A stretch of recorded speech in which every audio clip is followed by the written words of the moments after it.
My name is Nico, and Nico Thomas, the topic that I chose from the textbook was love styles. The reason why I chose love styles is because it kind of stood out to me while I was reading the textbook, and I mean, I've heard about it, but I've never learned about it. So that kind of made it stick out to me. So that's why I chose it. Um, there are six love styles. And I'm going to try my best to pronounce these. So if I mess them up in any kind of way, I am so sorry. And even if I offend anybody, I'm also so sorry. Okay. So the first one is Eros. That love style is typically like romantic. Oh, if you see me looking at my phone, I have my notes on my phone. Okay. Eros, they're like romantic. They're like passionate.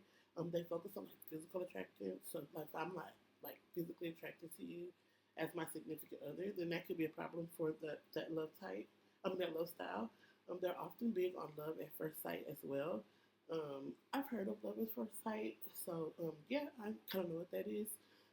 So yeah, they're big on love at first sight. They like to be touched. They like closeness. They like affectionate, very affectionate. That's a affectionate love type. They like to touch and kiss and hug and like that type of love style. The next one is Ludus. That's like the playful love. Um, they view love as a game, I guess you can say.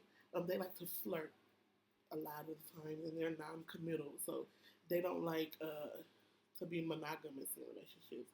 They also think it's fun to like pursue, and then but not to be uh, tied down into a long-term committed relationships. So, and they also tend to date multiple people at one time. So I guess you consider that one like the playful love style. The next one is the Storge love style.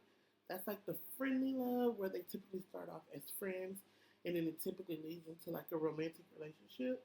It's usually very stable and slow developing. And then also based on like trust and respect. So they use trust and respect as those building blocks to build into that romantic relationship, other, than the than starting off as a friendly friendship love style. The fourth one is the pragma. That's like the practical love. It's based on like logic and compatibility.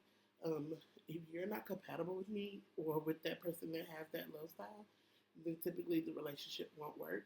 So the people in that relationship have to be compatible. Um, they also typically choose their partners who fits their goal, their lifestyle, family expectations. So if that person doesn't see you in their future or in see them fitting into their life plan that they have for themselves, then typically they won't be in a relationship with that person or they won't choose that person to be their their significant other, which is understandable because if you won't fit into my plan, then why, right?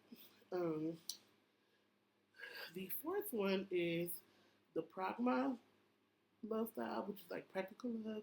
It's oh no, sorry. The next one is mania. I think that's how you say it. That's like the obsessive love. Like I gotta have you. Like I want you. Um, the intense possessive and like the dependent person. Um, they can be possessive, meaning if I can have you, nobody can have you. They can also become like emotionally overwhelming. So that's another thing you have to be careful of when you are like being in that love style. And the last one is the agape um, love style.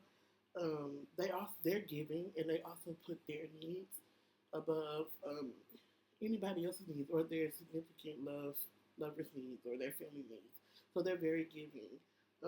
They're unconditional. They're patient. They're enduring, and they also this agape love is also known to be like a spiritual, compassionate love. So yeah, those are the six love styles. And thank you for watching my video.